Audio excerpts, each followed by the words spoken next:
Democracy একটি ধোঁকা।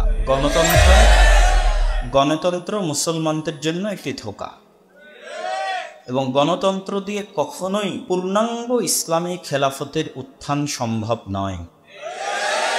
গণতন্ত্রের কবর রচনার উপরেই পূর্ণাঙ্গ ইসলামী খেলাফতের উত্থান ঘটে। হাজারো ছাত্র জনতাকে হত্যা করার জন্য, পঙ্গু করার জন্য শেখ হাসিনাকে দায়ী করার আগে সেকুলারিজম এবং গণতন্ত্রকে দায়ী করতে, যে আমরা যেটিকে বাহ্যিক অর্থে ক্ষমতা দেখছি সবসময় প্রকৃত অর্থে এটি ক্ষমতা নয়। আমরা সকলেই জানি যে কুলিল্লাহুম্মা মালিকাল মুলক, প্রকৃত অর্থে ক্ষমতা আল্লাহ সুবহানাহু ওয়া তাআলার হাতে। আর ইয়ানজিউল মুলক, তিনি রাজত্ব ছিনিয়ে নেন। এই আয়াতটার যদি শাব্দিক অর্থ আপনি দেখেন আর গত ৩৬ দিনের ছাত্রদের আন্দোলন দেখেন এবং কিভাবে আল্লাহ সুবহানাহু ওয়া তাআলা রাজত্ব ছিনিয়ে নিলেন, আল্লাহ সুবহানাহু ওয়া তাআলা বলেননি যে আল্লাহ রাজত্ব নিয়ে নেন, ছিনিয়ে নেন। ইয়ানজিউল মুলকা, রাজত্ব ছিনিয়ে নেন মিম্মান ইয়াশা, যার থেকে চান ছিনিয়ে বের করে নেন। তো আল্লাহ সুবহানাহু ওয়া তাআলা কিভাবে দীর্ঘ ১৫ বছরের ফ্যাসিজমের পায়ের নিচ থেকে রাজত্ব ছিনিয়ে নিলেন তা তো আমরা দেখলামই। তো বাহ্যিকভাবে যে ক্ষমতাটি আমরা দেখি, আমার কাছে সবসময় বা আরও যারা এটি নিয়ে ভালো স্টাডি করেছেন তাদের নিকটেও এটি আসলে প্রকৃত অর্থে ক্ষমতা নয়। কেননা ডেমোক্রেসি একটি ধোঁকা। গণতন্ত্র মুসলমানদের জন্য একটি ধোঁকা এবং গণতন্ত্র দিয়ে কখনোই পূর্ণাঙ্গ ইসলামী খেলাফতের উত্থান সম্ভব নয়। গণতন্ত্রের কবর রচনার উপরেই পূর্ণাঙ্গ ইসলামী খেলাফতের উত্থান ঘটে। তো যেমন আমি যদি উদাহরণ দিয়ে বলি যে সেই দিন ৫ই আগস্টে যদি শেখ হাসিনা পদত্যাগ না করত তাহলে অবশ্যই দেশ গৃহযুদ্ধের দিকে এগিয়ে যেত এবং যখন দেশ গৃহযুদ্ধের দিকে এগিয়ে যেত তখন সর্বপ্রথম যে জিনিসটি ধ্বংস হতো সেটি হচ্ছে গণতন্ত্র। গণতন্ত্রের যে কাঠামো বাংলাদেশে আছে এটি ধ্বংস হয়ে যেত। আর আমেরিকা কখনোই চায় না যে গণতান্ত্রিক সিস্টেম কোথাও কলাপস করুক, ধ্বংস হয়ে যায়। কেননা এই গণতান্ত্রিক সিস্টেম যদি ধ্বংস হয়ে যেত তো ১০-১৫ বছর ২০ বছরও যদি গৃহযুদ্ধ চলতো বাংলাদেশে, তো তারপরে পরিপূর্ণ উত্থান ঘটতো ইসলামী খেলাফতের। এই জন্য আমেরিকা চায়নি অক্সিজেনের মধ্যে থাকলেও, আইসিইউর মধ্যে থাকলেও যেন গণতান্ত্রিক সিস্টেমটা বহাল থাকে, যেটি আমরা দেখতে পাচ্ছি যে হ্যাঁ বহাল রাখা হয়েছে। এবং পুনরায় সেই গণতন্ত্রের বুলি আউড়িয়ে আবার নতুন কারো নিকটে ৫ বছরের জন্য ক্ষমতা হস্তান্তর করা হবে। এই জন্য আমি বলেছি এবং আজকেও বলছি যে আমাদেরকে ফ্যাসিজমের জন্য, আয়না ঘরের জন্য, হাজারো ছাত্র জনতাকে হত্যা করার জন্য, পঙ্গু করার জন্য শেখ হাসিনাকে দায়ী করার আগে সেকুলারিজম এবং গণতন্ত্রকে দায়ী করতে। আমাদের উপরে ১৫ বছরের শাসন, জুলুম, অত্যাচার তো গণতন্ত্রের নামেই চালানো হয়েছে। ১৬ বছর সেকুলারিজমের শাসন তো গণতন্ত্রের নামেই চালানো, এই ফ্যাসিজমের শাসন তো সেকুলারিজমের নামেই চালানো হয়েছে। তাহলে জাস্ট কোনো একটা নির্দিষ্ট বিষয়ের প্রতি যখন ক্ষোভ তৈরি হয়ে যায় তখন সিস্টেম বাকি রেখে যার প্রতি ক্ষোভ তৈরি হয়েছে তাকে সরিয়ে দেওয়া হয়, যেন মানুষের তাৎক্ষণিক ক্ষোভটা কী হয়, প্রশমিত হয়। কিন্তু আসলে আমাদের ক্ষোভটা তৈরি হওয়া উচিত ওই সিস্টেমের উপরে। এই সিস্টেমে আমাদেরকে, এই গণতান্ত্রিক সিস্টেম, এই সেকুলার সিস্টেমে আমাদেরকে ১৫ বছর আয়নাঘরের মাধ্যমে, গুলির মাধ্যমে, অত্যাচারের মাধ্যমে, গুমের মাধ্যমে আমাদেরকে আহত এবং নিহত করেছে। অতএব এই সিস্টেমেরকে ধ্বংস করে এখানে ইসলামী খেলাফতের উত্থান করতে হবে। তো সেক্ষেত্রে ঘটবে কিভাবে? এবং এই চলমান যে ডেমোক্রেসি আছে, গণতন্ত্র আছে, এখান থেকে আমরা মুক্তি পাবো কীভাবে, বা যে ইসলামোফোবিয়া সেটির দিকে আমি আসতেছি। দেখেন, প্রধানমন্ত্রী শেখ হাসিনা চলে গেল। প্রধানমন্ত্রী শেখ হাসিনা যখন ১৫ বছর তার যে ফ্যাসিজম ছিল, সেই সময়ে আন্ডারগ্রাউন্ডে যে ডিপ স্টেট, গভীর স্টেটে যাদের কাছে ক্ষমতা ছিল আজকে তাদের কাছে ক্ষমতা আছে। ওই ১৫ বছরেও অদৃশ্যভাবে তাদের কাছে ক্ষমতা ছিল। যদি নাম ধরে বলি, প্রথম আলোর কাছে ক্ষমতা ছিল, ডেইলি স্টারের কাছে ক্ষমতা ছিল, ব্রাকের কাছে ক্ষমতা ছিল, আজকে তাদের কাছে ক্ষমতা আছে। তো আমাদের মুসলমানদের সমস্যা হচ্ছে, আমিও সেই কাতারে, সেই তালিকায়। আমাদের ব্যর্থতা হচ্ছে যে আমরা যখন তারা কোনো কিছু ঘটায় তখন আমরা রিয়্যাক্ট করি, আমরা নিজেরাই কিছু ঘটাতে পারি না। এই কোথাও রাসূল সাল্লাল্লাহু আলাইহি ওয়াসাল্লামকে অপমান করা হলো, তখন আমরা রিয়্যাক্ট করলাম। মিছিল মিটিং বের করে নিয়ে আসলাম, অবশ্যই এটা আমাদের দায়িত্ব এবং কর্তব্য। কিন্তু যারা সুদূর প্রসারী পরিকল্পনা নিয়ে 50 বছর, 100 বছর, 200 বছরের পরিকল্পনা নিয়ে কাজ করেই যাচ্ছে, তারা তো কোনো কিছু আর একদিনে ঘটাচ্ছে না। সিলেবাসের মধ্যে পরিবর্তন বা LGBTQ-কে স্থান দেওয়া, এটি তো তারা একদিনে ঘটায়, দীর্ঘদিনের সুদূর প্রসারী পরিকল্পনার মাধ্যমে ঘটিয়েছে। কিন্তু যখন আমরা জানতে পারছি যে এটি ঘটে গেছে, যে আমাদের সিলেবাসে শরীফার গল্প অন্তর্ভুক্ত হয়ে গেছে, তখন আমরা রিয়্যাক্ট করতেছি। কিন্তু ওই সিলেবাসে যেন শরীফার গল্প কোনোদিন অন্তর্ভুক্ত হতেই না পারে, বরং ওই সিলেবাসটা যেন মুসলমানদেরই কন্ট্রোলে থাকে, যেহেতু 90% মুসলমানের দেশ। তার জন্য আমাদেরকে পলিসি মেকিংয়ে অংশগ্রহণ করতে হবে, এবং বাহ্যিক যে আমরা আন্দোলন করছি, সংগ্রাম করছি বা বড় বড় লেকচার দিচ্ছি, সেটির পাশাপাশি বেশি গুরুত্ব দিতে হবে এই ধরনের ডিপ স্টেট তৈরি করার জন্য। এবং আমার বিশ্বাস যে সকল ইসলামী দল মিলে যদি চেষ্টা করে, বিভিন্ন ইসলামিক সংস্থা ফাউন্ডেশন মিলে যদি চেষ্টা করে, তাহলে প্রথম আলোর অল্টারনেটিভ একটা শক্তিশালী মিডিয়া বাংলাদেশে তৈরি করতে পারবে না, যেটা বাংলাদেশের মুসলমানদের রিপ্রেজেন্টেটিভ হবে, এটা আমি বিশ্বাস করি না। ঠিক ব্র্যাকের মতো বা তার চেয়ে শক্তিশালী অর্থনৈতিক প্রতিষ্ঠান মুসলমানেরা তৈরি করতে পারবেন, এটা আমি বিশ্বাস করি না। তো এই যে অধিকারের মতো মানবাধিকার সংস্থা, এই ধরনের বিভিন্ন সংস্থা মুসলমানেরা তৈরি করতে পারবে না, আমি বিশ্বাস করি না।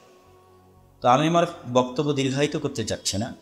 ইংল্যান্ডে বাংলাদেশে একজন রাজনীতিবিদ, তার সাথে আমার কথা হচ্ছিল, গল্প হচ্ছিল। তো তিনি বলছিলেন যে যখন তিনি রাজনীতি করার জন্য নামেন, তো উনি সম্ভবত লেবার পার্টির পক্ষ থেকে রাজনীতি করতেন। তো যখন নামেন তখন তিনি নিজের ঘরের বহু মুসলমান কর্তৃকই বাধা বা বুলিং ইত্যাদি অনেক কিছুর শিকার হয়েছে। কিন্তু এক ইহুদি ফ্যামিলির বাবা তার ছেলেকে বলছে, যে তার নাম ধরে, যে এখন যে রাজনীতি করতেছে সে খুব কঠিন সময় পার করতেছে, তুমি তাকে সাপোর্ট দাও, অর্থনৈতিক সাপোর্ট দাও, পাশে থেকে সাপোর্ট দাও। তাহলে পরবর্তীতে যদি সে কখনো জয়লাভ করে সামনে আসে, তাহলে তার থেকে আমাদের স্বার্থ উদ্ধার করা যাবে, হাসিল করা যাবে। তো ইহুদিরা কখনো প্রকাশ্যে আপনি তাদেরকে রাজনীতিতে নির্বাচনে অংশ নিয়ে ক্ষমতায় যাচ্ছে এরকম দেখতে পারবেন না, আমেরিকাতে খুব কমই দেখবেন। কিন্তু যেই ক্ষমতায় আসুক না কেন, আসলে আলটিমেটলি ক্ষমতা ইহুদিদের হাতে। কেননা ইহুদিদের মিডিয়া ব্যবহার করে সে প্রচারণা করেছে, ইহুদিদের অর্থনৈতিক প্রতিষ্ঠান থেকে অর্থ নিয়ে সে তার নির্বাচনের প্রচারণা করেছে। সে যে দলই হোক, সে জো বাইডেন হোক অথবা ডোনাল্ড ট্রাম্প হোক, ফলত যখন সে ক্ষমতায় আসবে তখন সে বাধ্য তাদের কথা শুনতে এবং তাদের কথা উঠতে বসতে। এই জায়গায় আমরা খুব পিছিয়ে আছি, আমরা মুসলমানেরা। তো আমি চাই যে শক্তিশালী প্রতিষ্ঠান গড়ে উঠুক। শুধু স্লোগান, দল, নির্বাচন এগুলো ধোঁয়াশা, এগুলো ঝুলন্ত মূলা। আপনাকে ঝুলিয়ে রাখা হয়েছে, আপনি যেন এটার পিছিয়ে দৌড়ান এবং আপনার শরীরের শ্রম সময় যেন এটার পেছনে আপনি নষ্ট করেন। কিন্তু কখনোই একটা থিওরি পরীক্ষা করার জন্য 100 বছর যথেষ্ট। গণতন্ত্র দিয়ে ইসলাম প্রতিষ্ঠা করার জন্য 100 বছর পার হয়ে গেছে। 100 বছর এনাফ একটা থিওরিকে পরীক্ষা করার জন্য। অতএব গণতন্ত্র দিয়ে ইসলাম প্রতিষ্ঠা সম্ভব নয়। তাহলে যে কথা দিয়ে আবারও শুরু করেছিলাম, তাহলে আমাদের প্রস্তুতি থাকতে হবে যেন সুযোগ আসলে আমরা পূর্ণাঙ্গ ইসলামী খেলাফা প্রতিষ্ঠা করতে পারি এবং এই ধরনের ইসলামোফোবিয়াকে দূরীভূত করতে পারি। তার জন্য শক্তিশালী প্রতিষ্ঠান তৈরি করতে হবে। আর শক্তিশালী প্রতিষ্ঠান তৈরি করার যে কথাটা আমি বহু বক্তব্যে বলতেছি, আজকেও এটি বলে শেষ করব, আমাদের মধ্যে 2টা শর্ত যদি আমরা পূরণ করতে পারি, আল্লাহ সুবহানাহু ওয়া তাআলা আমাদেরকে রাষ্ট্র ক্ষমতা দিবেন ইনশাআল্লাহ। সেই 2টি শর্তটি আমার ছোট্ট চিন্তা ভাবনা, আমার ভুলও হতে পারে, যে কেউ আমার ভুলটা সংশোধন করে দিবেন। সততা, সত্যবাদিতা এবং ন্যায়পরায়ণতা, অন্তত রাষ্ট্র ক্ষমতার জন্য। আমরা সালাত দিয়ে জান্নাতে চলে যেতে পারবো ইনশাআল্লাহ, শিরক মুক্ত থেকে জান্নাতে চলে যেতে পারবো ইনশাআল্লাহ। কিন্তু একজন সালাত আদায়কারী মুসল্লি যার মধ্যে সত্যবাদিতা নেই, ন্যায়পরায়ণতা নেই, আল্লাহ তার হাতে রাষ্ট্র ক্ষমতা দিবেন না। যেমন বাইতুল মুকাররমের মধ্যে আমরা দেখলাম তারা সালাত আদায়কারী কিন্তু মারামারি করতেছে, মসজিদের মধ্যে এক ভাই আরেক ভাইয়ের গায়ে হাত উঠাচ্ছে। তো আমাদের যে কোনো প্রতিষ্ঠান, ইসলামী দল হোক, সংগঠন হোক, মসজিদ হোক, মাদ্রাসা হোক অথবা আর অন্য যে কোনো প্রতিষ্ঠান হোক, আপনি সেখানে শতভাগ সত্যবাদিতা প্রতিষ্ঠা করেন, শতভাগ ন্যায়পরায়ণতা প্রতিষ্ঠা করেন। আল্লাহ সুবহানাহু ওয়া তাআলা ওই ছোট্ট প্রতিষ্ঠান থেকেই, ওই ছোট্ট মাদ্রাসা, মসজিদ এবং ইসলামের দল সংগঠন থেকেই ইসলামকে এবং মুসলমানদেরকে রাষ্ট্র ক্ষমতায় পৌঁছে দেবেন। আপনি আফগানিস্তানের হিস্ট্রি নিয়ে গবেষণা করেন, কেন আল্লাহ সুবহানাহু ওয়া তাআলা তাদেরকে রাষ্ট্র ক্ষমতা দিবেন। আপনি গবেষণা করতে করতে করতে করতে আপনাকে ফাইনাল রেজাল্ট এটিই পৌঁছতে হবে যে তারা তাদের নিজের মধ্যে, নিজের দলের মধ্যে, রাষ্ট্রের মধ্যে যে বিষয়ে কখনো চুল পরিমাণ ছাড় দেয়নি, সেটি হচ্ছে সত্যবাদিতা এবং ন্যায়পরায়ণতা। আর আমাদের বাংলাদেশের বেশিরভাগ জায়গায় দেখবেন, মাদ্রাসায় যান, মসজিদে যান, ইসলামী দলে যান, আমি আমারটারও কথা বলছি, অন্য কাউকে দোষ দিয়ে বলছি না, আত্মসমালোচনা, আমার নিজেরও আত্মসমালোচনা করছি যে আমাদের সালাত আছে, সিয়াম আছে, হজ আছে, জাকাত আছে, কিন্তু আমির সাহেব তাকেই পদ দিবেন যিনি তার বেশি চামচাবাই করেছে। তাহলে এখানে তিনি ন্যায়পরায়ণতার খেলাফ করলেন, মানে তিনি রাষ্ট্র ক্ষমতায় যাওয়ার যোগ্যতা আল্লাহর দৃষ্টিতে হারিয়ে ফেললেন। পরিচালক সাহেব তাকেই চাকরি দেবেন যিনি তার আত্মীয়, যোগ্যতার মাপকাঠিতে না টিকলেও মাদ্রাসাতে। তাহলে তিনি আল্লাহ সুবহানাহু ওয়া তাআলা, বা তিনি ক্ষমা চাইলে আল্লাহ ক্ষমা করলে, মানুষ ক্ষমা করলে জান্নাতে যেতে পারেন, কিন্তু তিনি রাষ্ট্র ক্ষমতায় যাওয়ার অযোগ্য বলে বিবেচিত হয়ে গেছেন আল্লাহর দরবারে। তো রাষ্ট্র ক্ষমতা যেহেতু ইসলামের রাষ্ট্র প্রতিষ্ঠার বেসিক এলিমেন্ট হচ্ছে ন্যায়পরায়ণতা প্রতিষ্ঠা করা, সত্যবাদিতা প্রতিষ্ঠা করা, এটি আল্লাহর গুণ, এটি নবীদের গুণ। এই দুটো গুণ অর্জন করা ছাড়া আল্লাহ সুবহানাহু ওয়া তাআলা আমাদের রাষ্ট্র ক্ষমতা দিবেন না। আর আমি আবারও বলছি, আপনার আফগানিস্তানের হিস্ট্রি পড়ে দেখবেন, যেহেতু তারা কখনো গোলামি করেনি, সেহেতু তারা মিথ্যা বলাও শিখেনি, অন্যায়পরায়ণতা করাও শিখেনি। আর যেহেতু আমরা 190 বছর গোলামি করেছি, সেহেতু মিথ্যা আমাদের রক্তের মধ্যে ঢুকে গেছে, অন্যায়পরায়ণতা আমাদের রক্তের মধ্যে ঢুকে গেছে। এই জন্য আমরা এত চেষ্টা করার পর আল্লাহ সুবহানাহু ওয়া তাআলা আমাদেরকে দিচ্ছেন না। অতএব, এবং এটি আরেকটু সংযুক্ত করে এটি শেষ করে দিই যে গত 15 বছর যত OC, DC, SP, sub registrar ছিলেন, যারাই দায়িত্বে ছিলেন না কেন, তাদের অনেকেই আপনি দেখবেন তারা সালাত আদায় করেছে। কেউ তো আপনারা জানেন যে সে প্রশ্ন ফাঁস করার টাকা নাকি আল্লাহ রাস্তায় দান করতে, নাউজুবিল্লাহ। তাহলে এরকম যত ওসি, ডিসি, এসপি ছিল, তাদের কতজন যে হাজি আছে, কতজন যে উমরাকারী আছে, আর কতজন যে নামাজি আছে, আল্লাহ সুবহানাহু ওয়া তাআলা ভালো জানেন। আর মসজিদ মাদ্রাসার কমিটি আর জালসার প্রধান অতিথি দেখলে একজনও বাদ যাবে না, সবাই আছে। কিন্তু তারা কেউই নিজ নিজ দায়িত্বে সৎ এবং ন্যায়পরায়ণ ছিল না। কেউ দু একজন থাকতে পারে, কিন্তু বেশিরভাগ জনই তাদের নিজ নিজ দায়িত্বে সৎ এবং ন্যায়পরায়ণ ছিল না। তাহলে আমি উদাত্ত আহ্বান জানাবো যে আমরা ইসলামোফোবিয়া দূর করতে চাইলে আমাদেরকে শক্তিশালী প্রতিষ্ঠান তৈরি করতে হবে, যেন আমাদের বয়ান তাদের বয়ানের চাইতে আমরা শক্তিশালী করতে পারি এই শক্তিশালী প্রতিষ্ঠানগুলোর মাধ্যমে।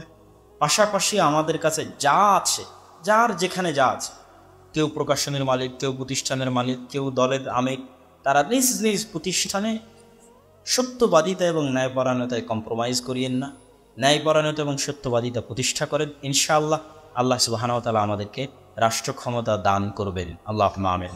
এই বলে আমি আমার সংক্ষিপ্ত বক্তব্য এখানেই শেষ করছি। ওয়া আখিরু দাওয়ানা আলহামদুলিল্লাহি রাব্বিল আলামিন। আসসালামু আলাইকুম ওয়া রাহমাতুল্লাহি ওয়া বারাকাতুহু।